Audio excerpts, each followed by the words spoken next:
Hello, everyone, and welcome to the follow-up edition of our new invasive lender questionnaire webinar. My name is Miranda Ward, and I'm the Client Relations Director for Davis-Stirling Law Firm.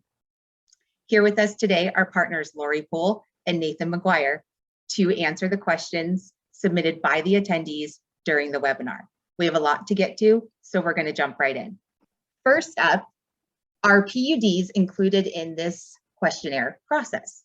Well, that's a good question. I mean, we don't think so. The materials that have been issued by Fannie Mae and Freddie Mac refer to condos and cooperative projects, which would not include planned development. We are aware, at least here in California, we do have a number of planned development clients that are attached, maybe duplex situations, triplex, fourplex, things like that. But generally in those circumstances, the association isn't necessarily responsible for the maintenance of the structural items for those residences. We don't think it does apply, but hopefully they'll provide some clarification for those types of developments. What are the limits of sales to where Fannie and Freddie are involved, and this questionnaire has to be answered?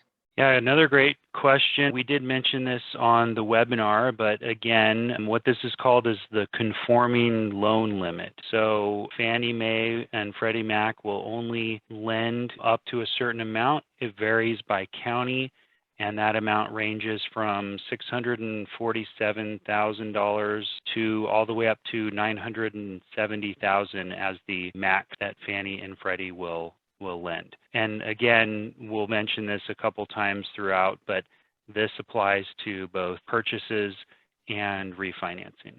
Can you repeat the form and how to find the addendum? The form is Fannie Mae Form 1076 and Freddie Mac Form number 476, and the addendum contains the questions that we talked about in the webinar. We will be posting the form to our website. Is the disclaimer letter being accepted by Fannie or Freddie? Have they taken a position? Yeah, so as far as we know, various forms of disclaimer language have not rendered projects ineligible or made it so that loans are not issued. We've been hearing from various management companies, clients, speaking with other attorneys in the industry, both in California and throughout the country, and many are utilizing this approach of using disclaimers either in the form of a letter or using such language in answering the questionnaire itself. And we haven't heard of any being rejected specifically as a result of the language, the disclaimers that are being used. Of course, loans are being rejected and projects are being rendered ineligible for other reasons related to the questionnaire. But so far, so good as far as using disclaimed language. Are the sellers typically the initial lender who is now attempting to sell the loan to Fannie or Freddie? Can an HOA apply for a Fannie-Freddie loan, or is it only for buyers? Yeah, so really any time that someone is looking to purchase a unit or to refinance, and depending on the lender that they're working for, they may end up seeking to qualify for a Fannie or Freddie loan. Many lenders are more apt to, loan money if it qualifies to be resold essentially then to Fannie or Freddie. HOAs can't get these types of loans. This is only for the purchase of residential units. Do board members need to have liability insurance, and would it cover any issues arising from answering this questionnaire? Well, hopefully the board members are covered under the association's directors and officers, or what we call D&O insurance. So if associations have D&O insurance, generally the directors are going to be covered under there. Now, we do think that a claim related to answering the questionnaire would be covered under the D&O policy. However, insurers do look for reasons to deny claims, and it could depend on how the complaint is worded. We do think that it's probable that a claim would be defended under a reservation of rights, and then the insurer would have to determine whether or not the board somehow breached its fiduciary duties or acted in a manner that wouldn't allow coverage under the policy ultimately. But it's a lot of this is unknown. We don't really know how the insurers are going to react to this, what the claims even look like to be able to guess about insurance and insurance coverage. So Lori, maybe we should talk about this for a second, because I think this is probably the number one question on everyone's mind.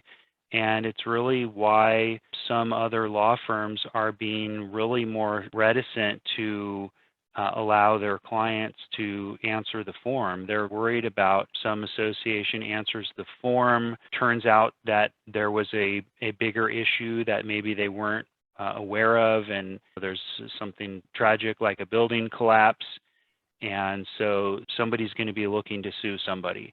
And inevitably, this information will come out and there will be a lawsuit. I mean, I think the issue here is I see it as kind of like driving a car. If you never, ever want to be in an accident, then don't drive a car. Of course, there's many things that boards and associations do that they're not obligated, that they're not duty bound to do, but they do because they believe it is in the best interest of the community. Ultimately, that could, there could be a lawsuit, and various causes of action would be excluded from coverage, things like breach of fiduciary duty or intentional misconduct.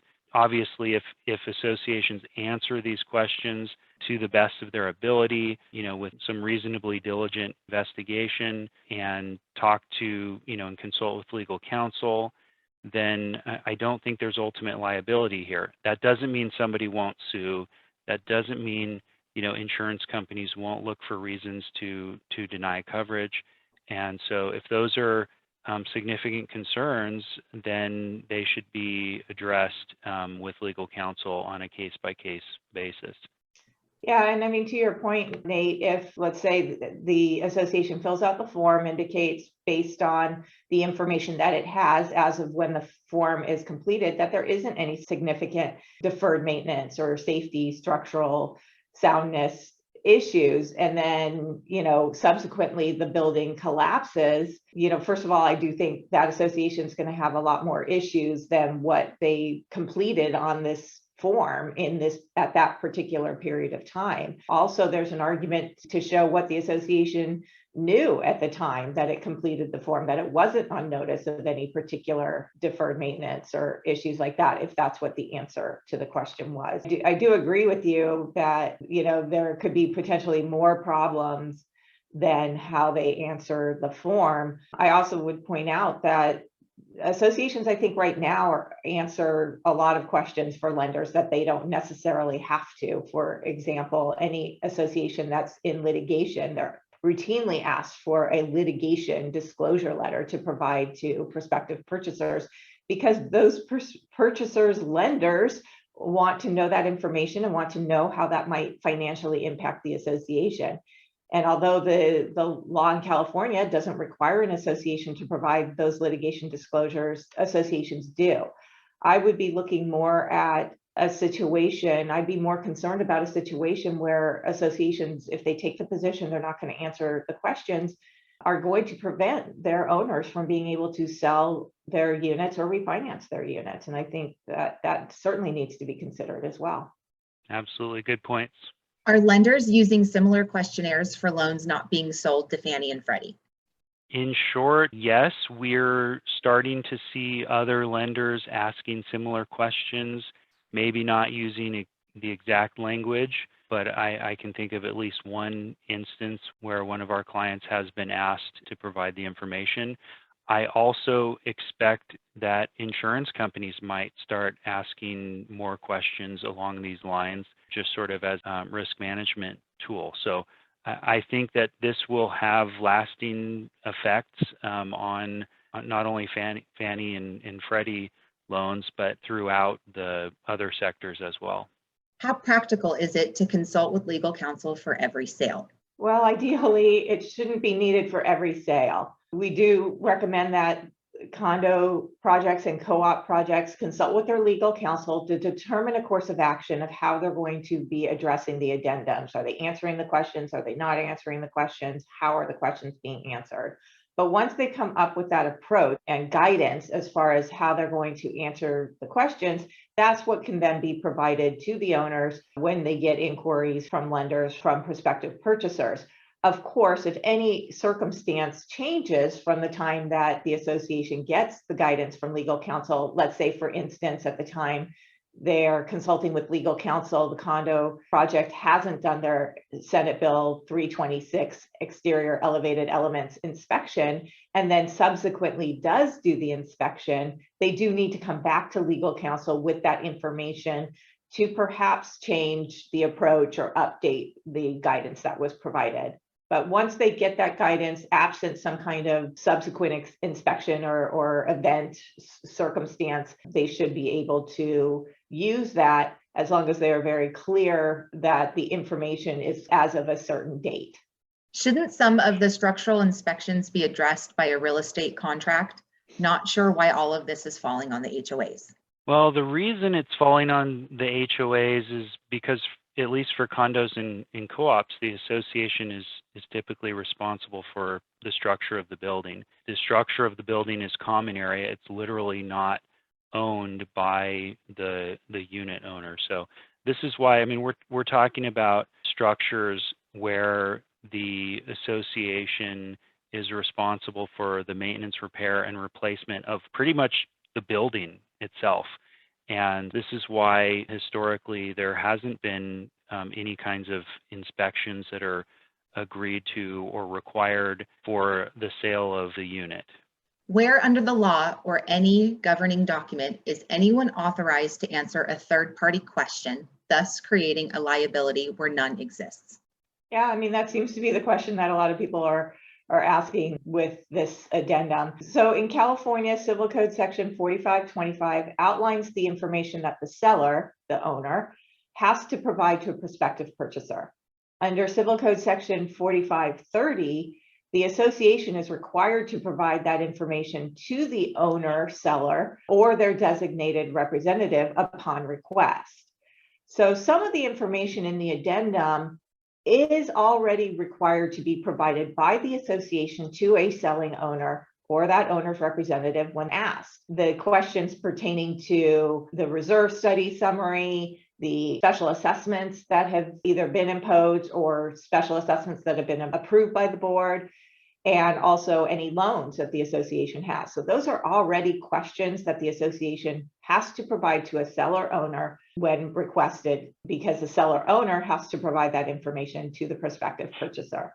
Some of the questions, as we know, are not required to be answered by the association or provided even by the seller to the unit owner, which is why associations do need to consult with legal counsel to determine the pros and cons of answering the questions that the association is not legally obligated to answer. The question is, if we don't have a duty, can we still do it? And I think we touched on that in our discussion under the insurance, Nate, which is, again, I do think associations are providing information to owners, sellers, to prospective purchaser, escrow agents that are requesting information that isn't necessarily included in the law or required by the law. But certainly these questions have a lot more significance and impact and do need to be approached carefully and after consultation with legal counsel.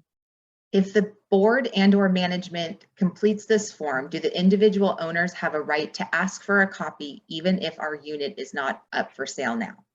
So the short answer is no, not strictly speaking. The Davis-Stirling Act provides a list of documents which are subject to inspection, and this is not included. If it's not on that list, then it's not technically subject to inspection by the members.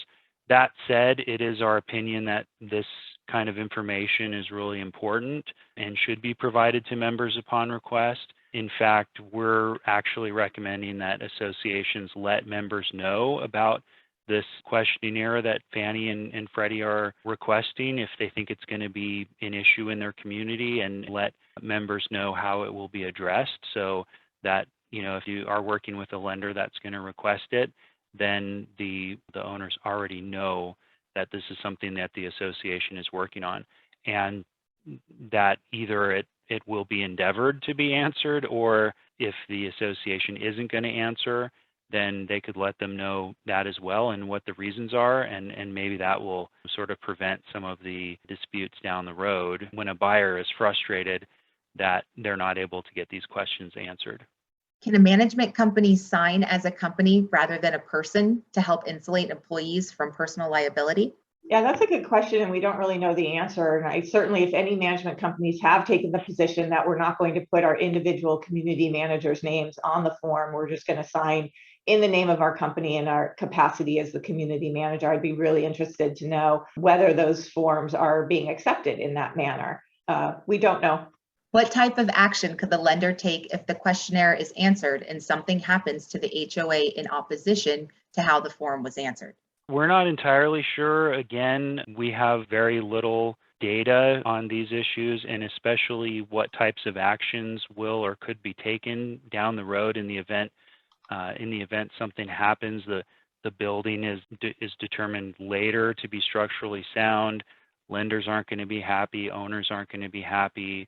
Frankly, that's not my biggest concern is what the lender might do. My biggest concern would obviously be if there was an actual issue where there was an injury or death or things like that, then there's certainly much more likely to be lawsuits, and those would come in various forms, different causes of action and different parties that would potentially be involved. So the short answer is, again, we just don't know.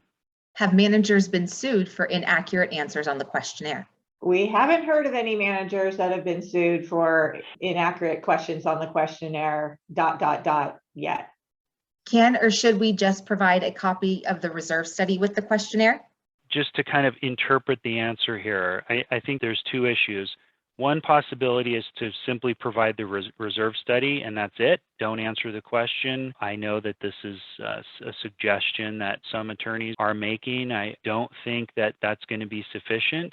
I think that it will almost certainly result in the loan being not made, and it may ultimately result in a project being determined to be ineligible. So I think that that's not a great option. I think the more interesting question is whether the reserve study should be provided as part of the answers to questionnaire.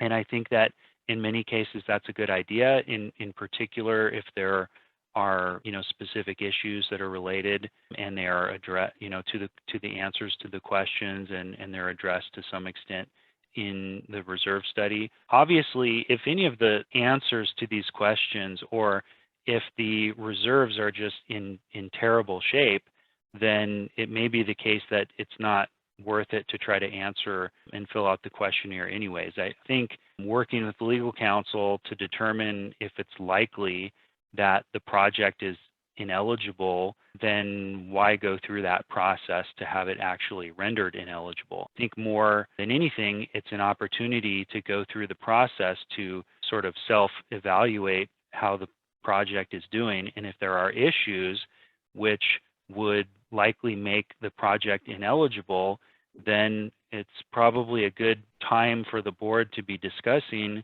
what actions it should be taking in order to make the project to the point where it would be qualified. Because and safe.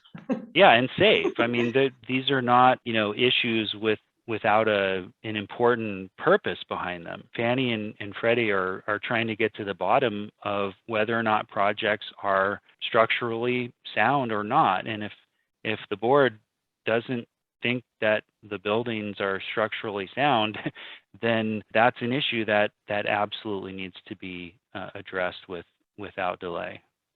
Yeah, I mean, if the buildings aren't structurally sound, then being ineligible on the Fannie Mae, Freddie Mac list is, again, the least of the association's problems. It's a significant issue for sure, but what's going to get them off that list is getting the building to where it is structurally sound and safe. We have repeatedly run into the problem of the lender not understanding when the questionnaire does not apply, and putting NA is not acceptable. Any advice?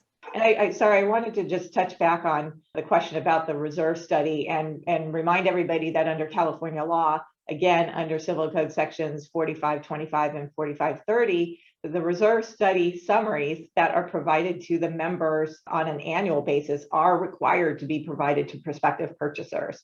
So the summary is already being provided. The question, I think, is do you provide the more detailed reserve, actual full reserve study? So just wanted to make sure that point isn't missed. So going to the question about the lenders not understanding when the questionnaire doesn't apply and putting not applicable as not being acceptable, I think we're confused a little bit as to how the questionnaire wouldn't apply. If a project has received the questionnaire from a lender, from a prospective purchaser who's gotten it from their lender, then presumably it does apply. So I think we need a little bit more information, but I would say certainly specific guidance from legal counsel in that situation would be recommended to figure out why there's an issue with completing the form in that manner, or why they're getting the form to begin with if it doesn't apply. Which governing body signs off on balcony inspections? So none really. The way that it works under SB 326 for these types of inspections is that a report is prepared, it's shared with the board. If preventive measures are needed due to an immediate threat to the safety of the occupants, then two things happen. First, those areas are closed off. And second, the report is required to be provided to the local code enforcement agency. That's supposed to happen within 15 days. If that does happen, then at that point, the local agency must inspect prior to granting access back to those areas which have been determined to be unsafe. Is there a spec on specific items for a building inspection? Yeah, it's interesting how the addendum is written. So question 1 asks about the building inspections that have been performed by a licensed architect or engineer or other building inspector. So question 1 doesn't actually give any specifics about what building inspection they're asking about. But the other follow-up questions, starting with question 2 that asks about inspections, refer to safety, soundness, structural integrity, and habitability. So I think the inference there is that's the inspections they're interested in, is any inspections of the building that are related to safety, soundness, structural integrity, and habitability. How do you feel about having a home inspector inspecting a building in place of a licensed engineer or architect? Question is a little bit vague because a home inspector could have, various qualifications. I mean, I think that's really the question. Are they qualified to perform an inspection? If we're talking about, a building inspection, I think SB 326 gives us a clue. It, at least for exterior elevated elements, requires that the inspections be performed by a licensed structural engineer or architect. So if you really want to know the condition of the building, that's the gold standard. It should be done by a licensed structural engineer or architect. Of course, there's all kinds of other types of inspections which would be relevant and could be performed by various types of professionals. How does California wildfire mitigation play into safety as a reference in questions number 4? Yeah, that's a good question, and not entirely sure of the answer. Question 4 on the addendum does ask for known violations of jurisdictional requirements that are related to safety, soundness, structural integrity, or habitability of the building. So we do think that the question is related to the actual buildings. For instance, if a building has a red tag on it that's been issued by the local jurisdiction, certainly that's what they're looking for. Whether or not they have complied or haven't complied with wildfire mitigation, it's questionable as to whether that is directly relating to the safety of the actual building, the soundness. Obviously, preventing a fire is important, but not entirely sure. And I would certainly recommend specific guidance with legal counsel in that regard. The required 10% does not fund the reserves. I am seeing reserve study and funding methods should be more like 23% to 55%. Sooner or later, they will need to increase assessments to fund the reserves. How do you think this will affect the project approval? Every project is different. I would say, generally speaking, in the industry, we've heard a lot that funding at anything less than 10% is considered to be a red flag. So that's kind of where the question is coming from. Certainly doesn't mean that anything above 10% is adequate on a case-by-case basis. Obviously, it depends on whether the association is already underfunded and it's trying to catch back up. So I think the answer is there's no specific number, but I think the question is designed to indicate that under any circumstance, anything under 10% could be a red flag.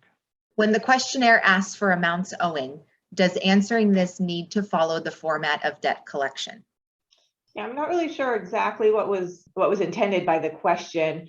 I'm not sure if they're asking, do you have to put that disclaimer that you would put in a communication regarding a debt collection? But what I can tell you is that the addendum asks for the amount, the terms, and purpose of a special assessment. They're not asking for information related to the delinquency. So I don't think that the debt collector disclaimer language needs to be used because they're not asking for specific delinquencies. Elevator, fire systems, and inspections after earthquakes. Absolutely. These are exactly the types of inspections that Fannie and Freddie are concerned about and would want to see.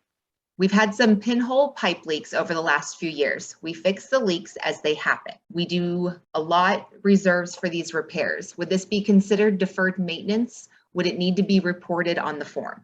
So there's going to be lots of interesting specific issues that come up as it relates to whether something, qualifies as quote unquote significant deferred maintenance. We do know that Fannie and Freddie have differing definitions in their guidelines about what constitutes significant deferred maintenance. So based on the definitions, we kind of mash them together. In our opinion, significant deferred maintenance is really talking about overdue routine maintenance, which results in advanced physical deterioration, lack of operability, necessary evacuation of the project for repairs, of course, affecting the structural integrity or habitability of the project, et cetera, et cetera. Deferred maintenance generally does not refer to planned maintenance, and the type of maintenance, repair, and replacement that is identified in the reserve study, which is not past its useful life, or really even which is past its useful life unless otherwise meets the definition of significant deferred maintenance. So this is one of those issues where it could be significant deferred maintenance. You may want to consult with legal counsel and walk through those definitions under Fannie and or Freddie, and it may very well depend on the reports that are provided with respect to an issue like leaks. And again, this is kind of an answer that it isn't just related to leaks, but other types of issues where there's some issue with the building, and you're trying to determine if that's going to render the project ineligible or result in the loan not being approved. So consult with legal counsel. In those types of cases, we can look at the specific definitions and make a determination. We are looking at issuing a special assessment to replace our shingle roofs. Is this considered something that affects the structural soundness of our community? Well, as can be seen by the questions on the addendum, they are certainly interested in items related to safety of the building as well as soundness and structural integrity.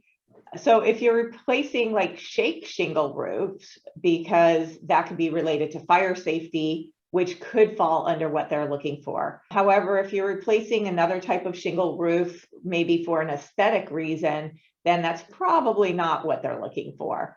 Again, consult with your legal counsel for specific guidance in regards to that question and any element that you're talking about here for a special assessment to determine whether or not it is the type of special assessment that would need to be disclosed under the addendum. And I would just add, Lori, just to kind of summarize where I think we're going to get a lot of these questions like the last two questions that we got. And I think the takeaway is that it depends. I think this is a relatively easy endeavor if there's no issues with the building that we're aware of. There's really nothing, of import in reports or things like that. But if there have been inspections and there are reports and there are issues, then this is where we really have to slow down, consult with legal counsel. Let's look at the reports.